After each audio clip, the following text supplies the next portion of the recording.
Happy Friday, degenerates! Welcome back to the undefeated post weigh-in show right here on Pub Sports Radio. I'm your host, your boy, your guy, as always, behind the camera, your man Clint, and we are looking at these fighters on the scales. Ceremonial weigh-ins just wrapped up. We've got a great idea of what these fighters look like going toe-to-toe with one another. We get to take all the information, put it together, and try and find every last little bit of action we can. Find that last little tidbit of value that's going to make you a winner on tomorrow's fights. So here we go. Do us a favor, smash the like button, subscribe if you have not already right here to Pub Sports Radio. And of course, the show is brought to you also by betopenly.com. Make sure you guys follow my link.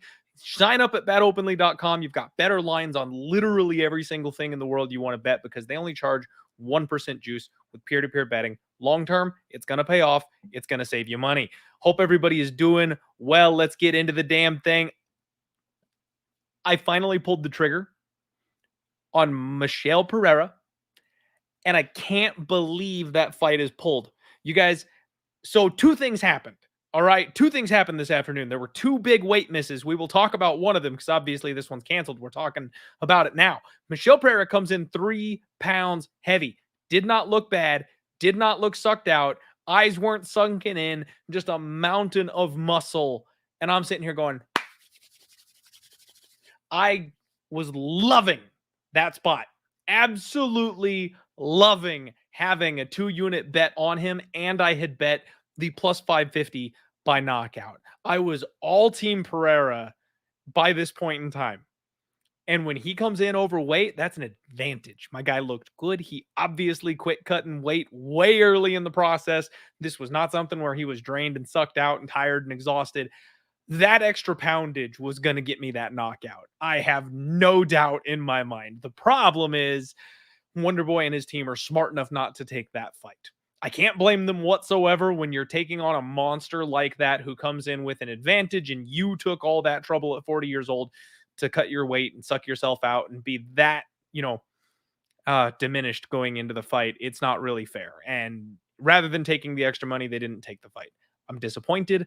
I'm sad. I thought we had a hell of a bet on our hands, especially with the weight miss. But I cannot fault Wonder Boy because I wouldn't want to get knocked out either. So it is what it is. The other one we'll talk about in a minute. I hit the cash out button. We'll get there. First fight of the night, Priscilla Cachoeira takes on Miranda Maverick. All right. Cachoeira comes in 125 on the dot. Miranda needed the extra half pound, 125.5. Priscilla gave a big old flex and a roar on the scale today. She actually looked great. Miranda Maverick, all business, no emotion, thick as mutton, that girl up there. They face off. Priscilla looked massive. I mean, we're talking a full weight class difference between these two women. She looked absolutely huge. However, Miranda's a little spitfire. Absolutely love that. She's talking trash. She's getting up in her face. She's rocking her sunglasses. I love it. So I am on Miranda Maverick. She is the first leg of my parlay here this weekend. I'm a little bit nervous about the size discrepancy, but skill for skill at altitude, I really think she should be able to push the pace, wear Cachoeira out, and just 1 or 2 takedowns is all she's going to need to get this thing to the ground. And whether she does like an elbow TKO or wraps up a neck, sub is far more likely, I think, than TKO, obviously. But I do think Miranda Maverick should win this fight inside the distance. Now, I talked with my guy, Andrew from Superbook Sports, about the sharp action here. And one of the things he mentioned for this fight is rather than picking a side, a lot of sharps are taking the under 2.5. This thing is down to about minus 125 in some places. And I actually think that's a half decent look at this first fight of the night. They usually book a fight they think is not going the distance so that you get that, action-packed slam, first injection of dopamine to kick the evening off. And this makes sense. Priscilla Cachoeira, I think, is almost exclusively KO for her win condition. And then Maverick, obviously, we think is going to win inside the distance, being the more skilled fighter, under 2.5 at -125.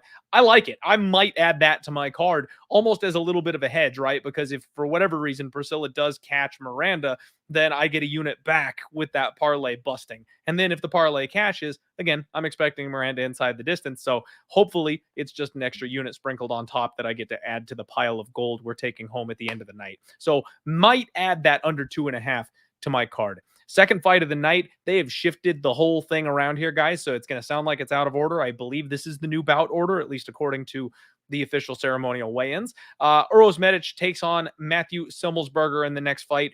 Uros came in at 170.5, and you've got Semmelsberger 169.5. Uros looked fantastic at 170. We talked about how big of a fighter he was at 155 and how that actually was something that I didn't know he was going to have much of an issue moving up to 170 because of that physicality. He might fit right at home up a weight class, and it looks like that might be the case. Semmelsberger looked fantastic. I am so jealous of his mustache. I just don't have the genetics to fill in the way that he does. His hair is glorious, but physically, he looked fantastic. He's ready to go here. These guys actually size up really well, and Uros Medich has a slight size advantage here in this spot. I've been staring at this fight all week, and the key, the last little piece of the puzzle was this weigh-in. I needed to see what they looked like sized up with one another because, quite frankly, I think Medich is the side. And I know everyone and their mother, this whole week, I'm either going to look like a genius or I'm going home broke because everybody, there's 2 or 3, 4 sides on this card where everybody is lined up on. And you guys know I don't play that way. Like more often than not, when everybody's all on one side, I tend to look the other way. And that's really what's happening here as well. Semmelsberger did not look like the bigger man. It looked like Medich was the larger of the two when they faced off. And I haven't been able to really get Semmelsberger right all that well his last couple of fights. But I've had a pretty good beat on Uros. I think he's the side here. And especially with how much this line has gotten out of control, you know, people piled in when he was a short favorite, -130, -140 earlier in the week. Now that he is up to a minus, let me see, where's the number here? A -205, -215 favorite. You can get +175 on the dog. I think Medich is actually the way to look.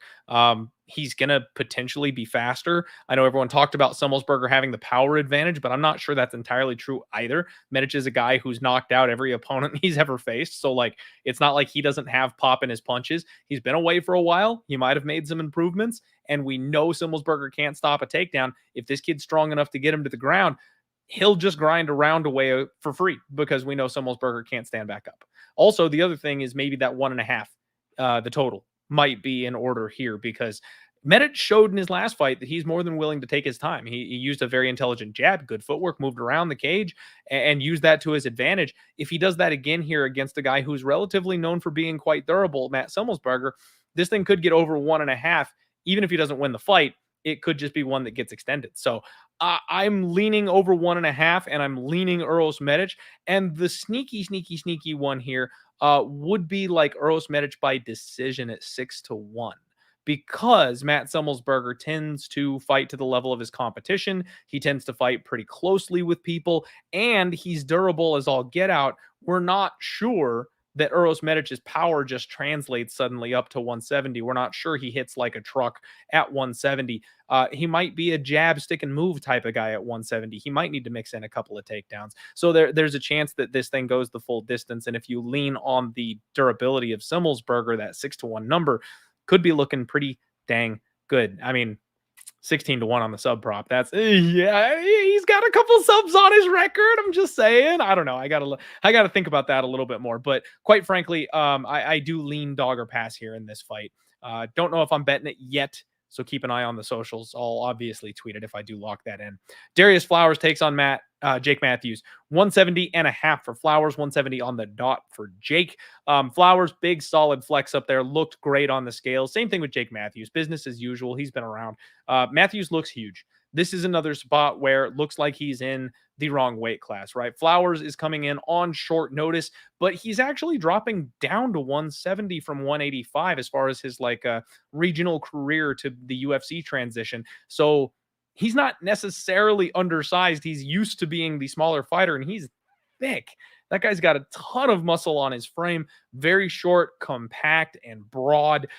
I got to go with Jake Matthews. The lean really hasn't changed on this one. I think Jake Matthews should win this fight. However, I think Flowers is going to make it far more interesting than it should be. And if he nukes Jake Matthews in the first round because Jake gives him an opportunity and slips up, we've seen that happen before, so I wouldn't be shocked. But at the same time, I don't know that I want to necessarily take that stab. I don't feel confident enough in it to lay a whole bunch of money down on it. There's other spots I like better this week, but I would be watching this one probably for a live bet. The other thing is if Flowers floors Matthews in the first round, but then doesn't finish the job, Jake Matthews could work his way back into the fight, win rounds 2 and 3, take home a decision, or maybe submit Flowers late when he gasses out. Don't forget, we are at elevation, so the combo of short notice plus elevation, you think some of these guys might get a little bit tired later. So I still got to go with Matthews, but it's a stay away at this price tag. I don't want to lay 3-1 on him with everything going on here.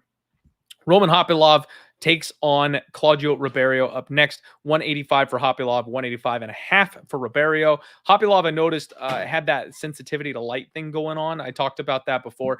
These weight cuts, when they get tough for these guys, they can have that sensitivity to light, especially when they get up on the stage and it's blasting them in the face with those giant spotlights for the cameras. And that kind of lets me know maybe he had a bit of a tough time this morning. He did look just a little bit off on the scales. Claudio Ribeiro, on the other hand, huge smile, huge flex. The guy was throwing his hands around, literally jumped back up on the scale when they told him he didn't stay up there long enough.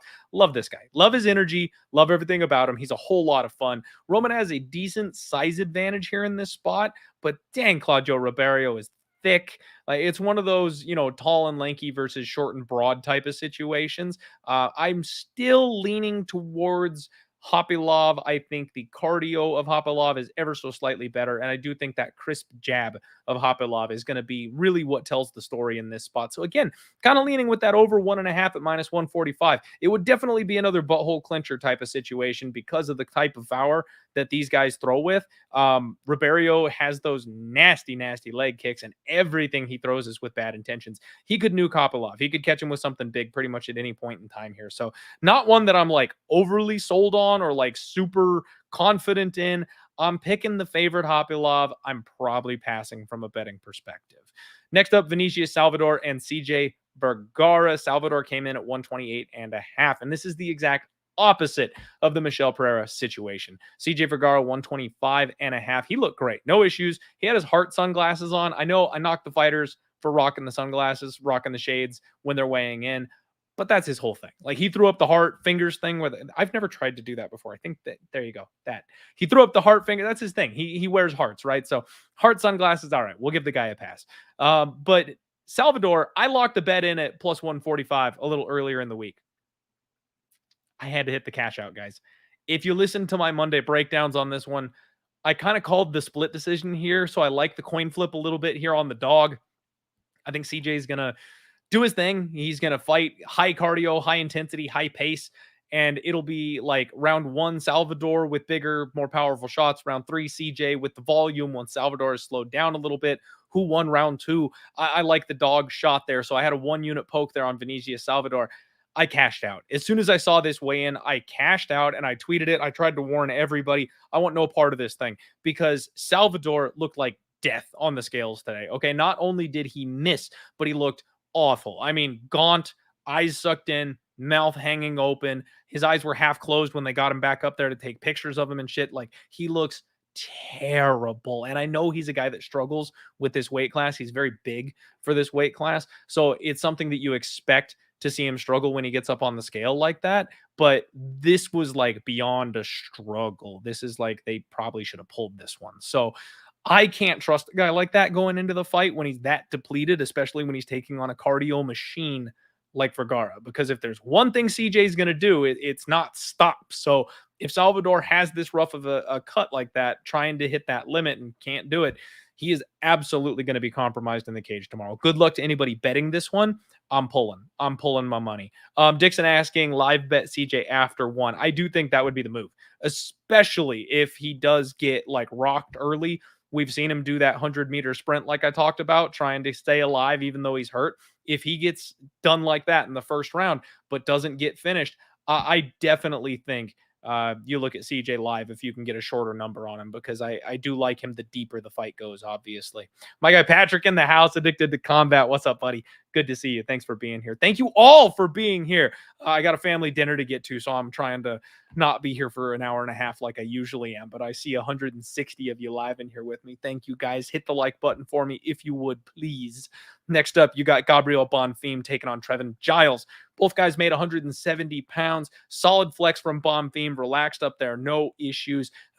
Officer Giles hit us with the salute. He looks like he's getting more and more used to 170. I used to think he like struggled with this weight cut. Every time he gets up there, it seems like he's doing a little bit better with it. His frame has adjusted. These guys size up really well, and this was a good, solid, intense face-off. I mean, Giles might be ever so slightly taller than Bonfim in this spot. I was expecting him to actually be the bigger of the two guys, but it looks like the size advantage is on Giles' side of things.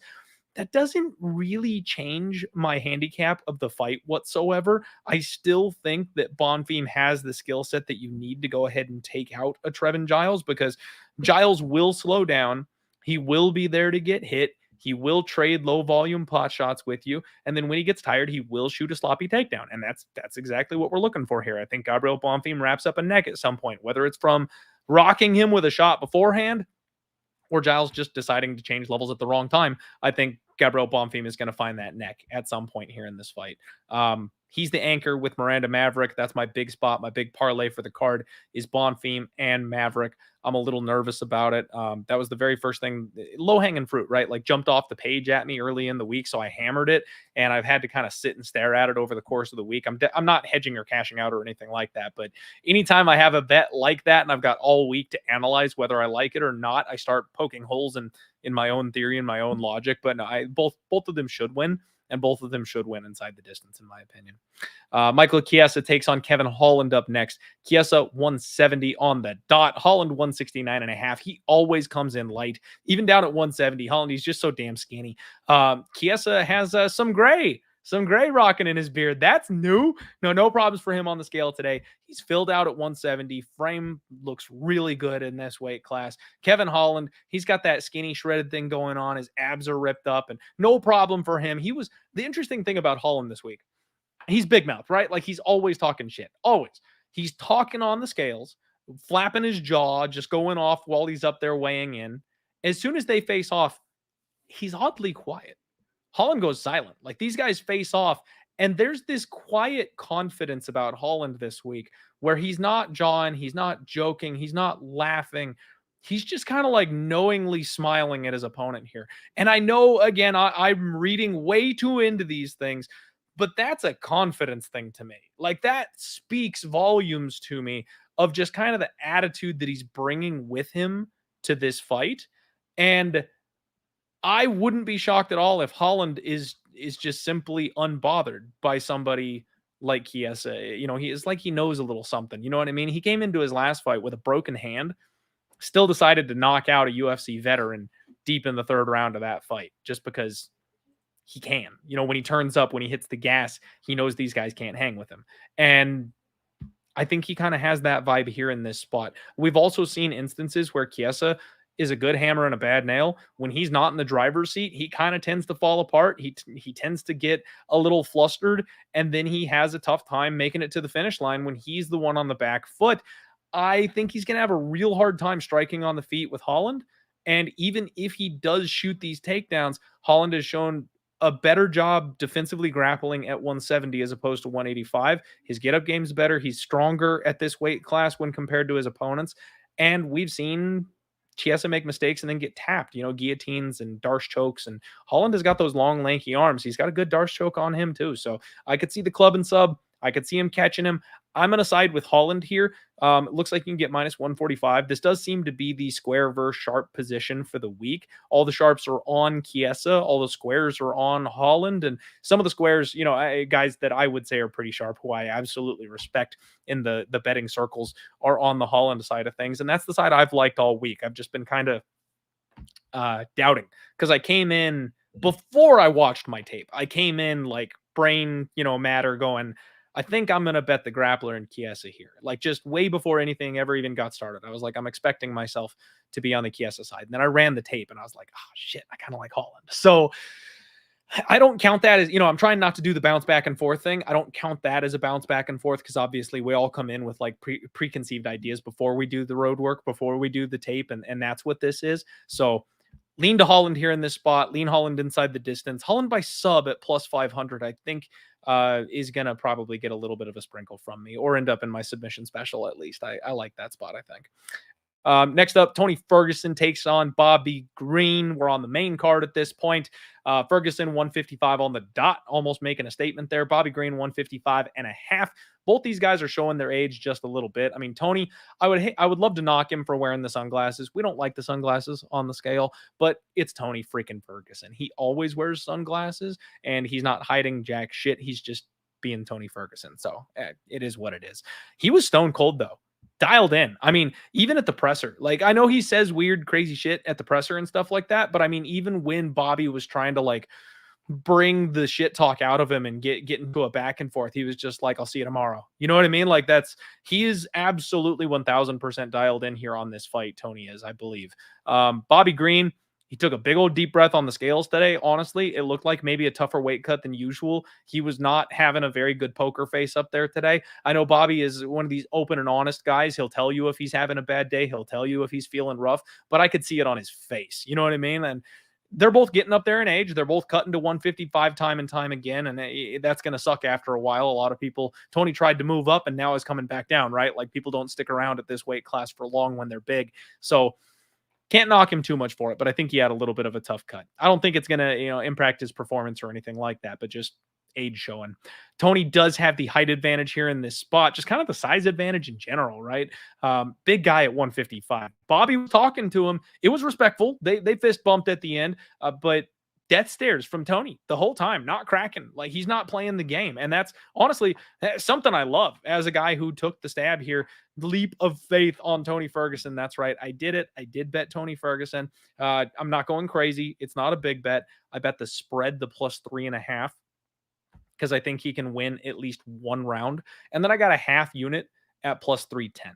So if he wins on the money line, it'll cover. I'm sorry, if he wins on the spread, if Bobby Green wins a 29-28 decision, as long as Tony, doesn't get finished in this fight, I should cash that one unit that'll cover the other sprinkles. If Tony can pull off the upset, obviously the half unit score is going to be real nice for me. And then I did 0.2 units on round 3 TKO, round 4 TKO for Tony Ferguson. And that's just kind of the elbow insurance, right? Like Tony's got these slicing knees and elbows that cut his opponents up and fuck their face up. And he's got people that are bloody messes by the end of the fight.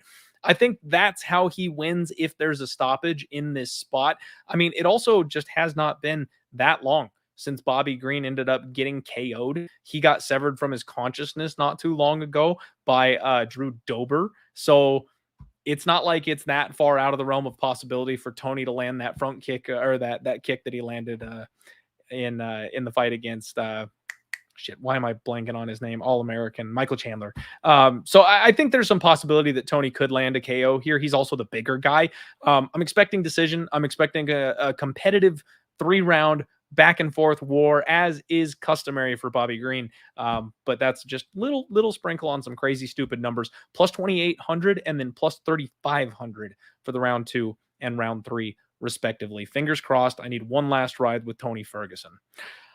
Speaking of one last ride, here we go, folks. The one you've all been waiting for. Derek, the Black Beast Lewis, takes on Marcos Rogerio de Lima. And Lewis said at the interviews, at the pre-fight interviews, that he was going to come in and have abs, and the boy was not lying. He showed up on the scale with a 6-pack.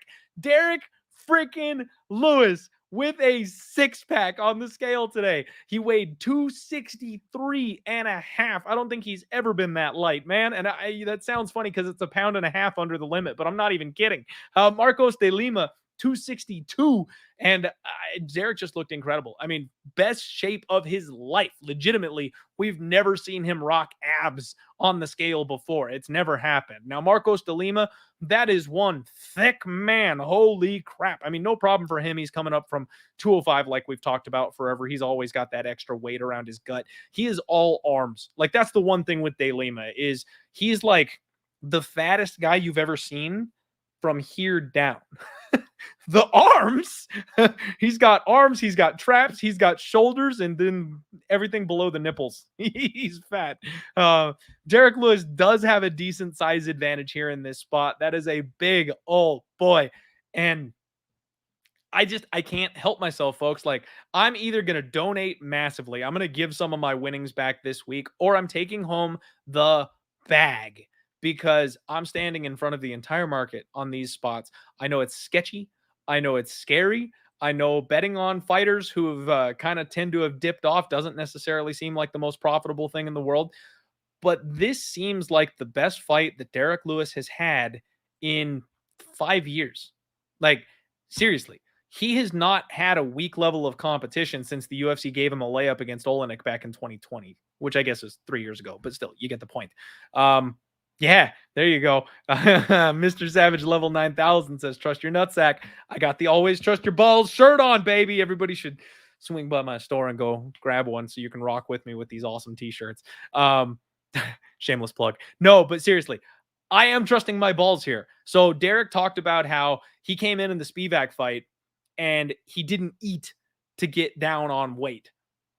I didn't think Lewis was going to win that fight in the first place, right? Like, Spivak, his wrestling style, I knew was going to be a problem for Derek.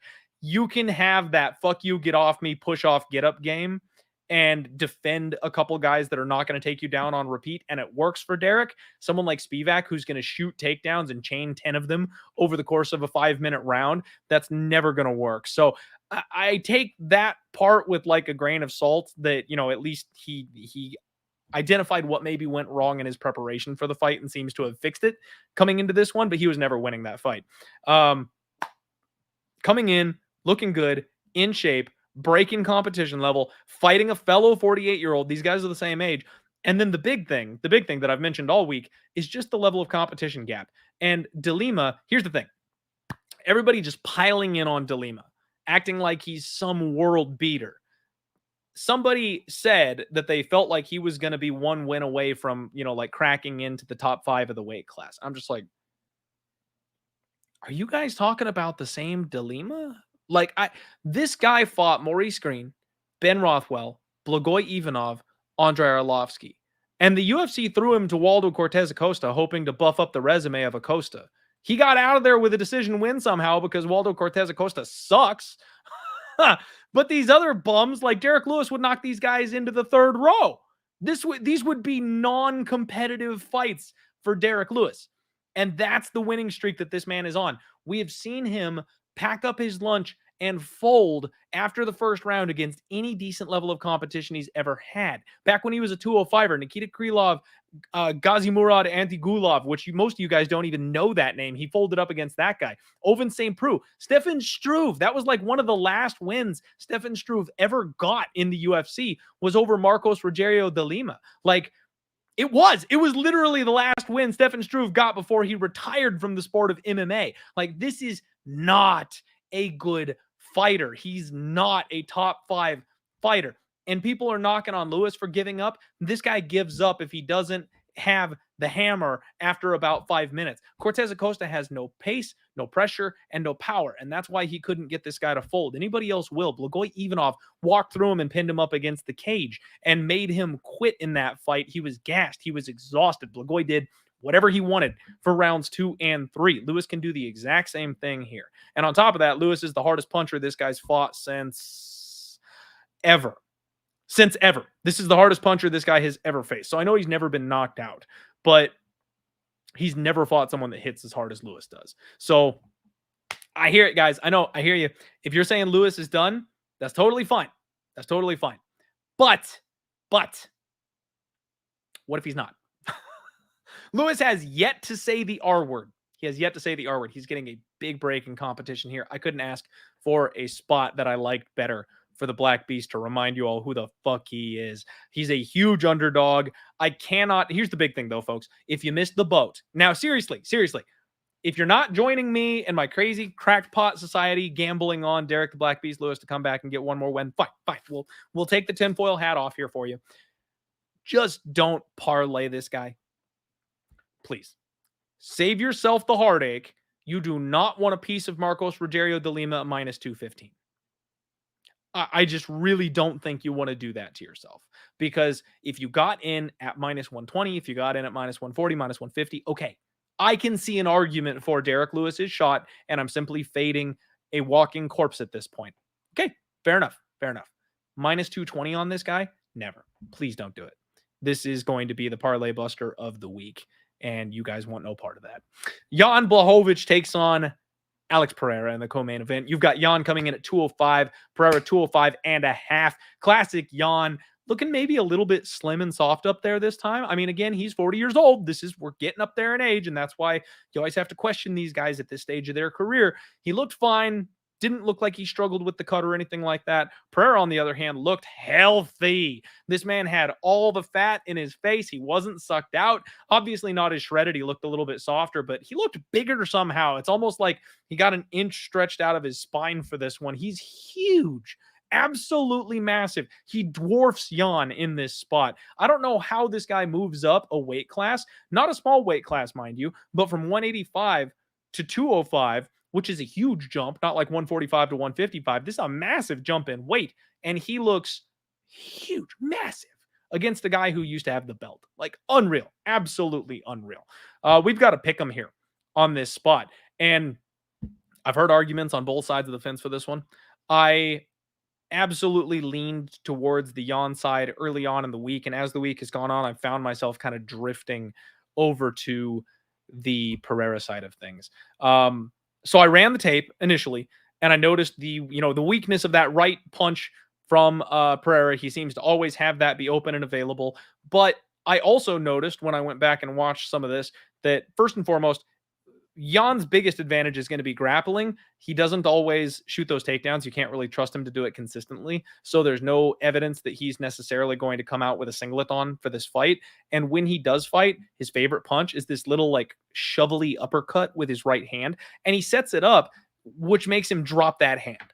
And if he's dropping that right hand, that leaves the left hook of Pereira wide open. And I ran back a couple of the fights. I think 2 of the 3 times that Jan has gotten knocked out, it's been with a left hook. So not only does Pereira have the opening for Jan to land, but Jan has an opening for Pereira to land as well.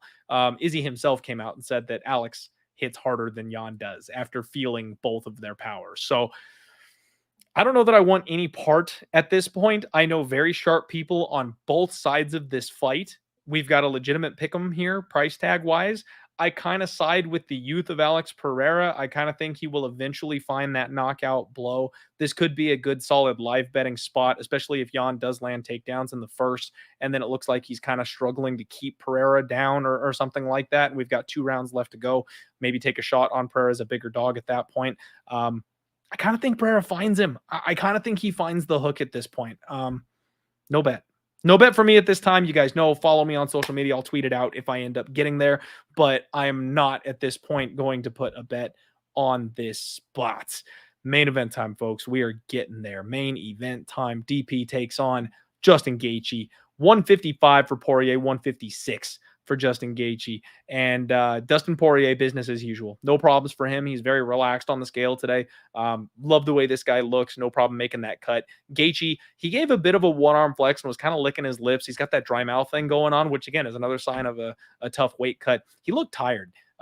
Definitely a rough weight cut for Justin Gaethje. He is slightly larger than Dustin Poirier. He's done this time and time again, though. It's another thing where, yeah, it's a tough cut, but I think he's going to rehydrate and be just fine by the time the fight comes around. Justin, obviously, like I mentioned, a little bit taller, a little bit bigger, very respectful face-off. These guys have been here and done this before, and it's another tight line. You've got Dustin minus 150, plus 130 on Justin Gaethje, and I've already bet the over 2.5, first and foremost. I got minus 118 and tweeted it like literally the second that it dropped. I got that on FanDuel. It's at minus 130, minus 140 across the market at this point. So It's getting a little pricey to get up and over that 2.5 here at this point. This is going to be the butthole pucker play of the week where you're going to be sweating balls for every second of this fight. I just think these guys are tough and durable enough to hang on in this spot. And I also think that at altitude, neither of these guys is going to want to burn themselves. Neither of these guys is going to want to go hard early on and gas out because they know their opponent is coming with the kind of heat that's going to get them out of there if they make that mistake. So I kind of think we see a little bit of a slower pace and it ramps up the deeper this thing gets. But I do think we get up and over that 2.5 spot. I lean with Justin. I've said it all week. I think this is a coin flip and you're getting plus money on Justin. That's the way I would look, dog or pass personally. But I do understand that Dustin Poirier is bringing in that undefeated rematch record. And that's something that's hard to get around. That's absolutely something that's harder to get around. But I also think that Dustin Poirier has seen a higher level of competition throughout his life, and that seems to be something that might be wearing on him. I know they're both 34 years old, and I know Justin Gaethje has been in some wars. In fact, he's been, finished a couple times, knocked out a few times. But Dustin also has just absorbed an absolute truck ton of punishment. He's only been knocked out twice, and most of his recent losses are by sub.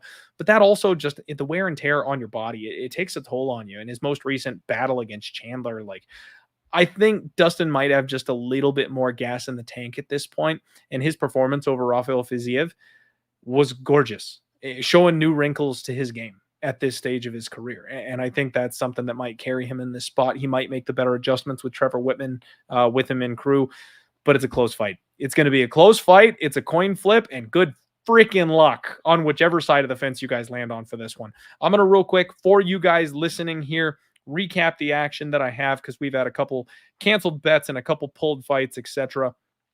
I cashed out on Salvador. So I do have 3 units on Derek Lewis, 1 unit at plus 150 because I thought that's where the line was going to peak. It kept going. I added 2 more at plus 185. I'm more than willing to take that extra price. I've got 1 unit on the plus 3.5 point spread for Tony Ferguson, which those of you who have never bet a point spread before, this is my first time doing it. It's the judges' overall scorecards. So if Tony wins 1 round and it's 29-28 decision for Bobby Green, the plus 3.5 cashes. So it's a spread bet on that one, and then a half unit money line shot at plus 310. The round 2, round 3 KO sprinkles, just tiny little tastes there. Pereira got taken off the card, Michelle Pereira anyway, so that bet got canceled as well, unfortunately. So I'm looking slim pickings here on my action.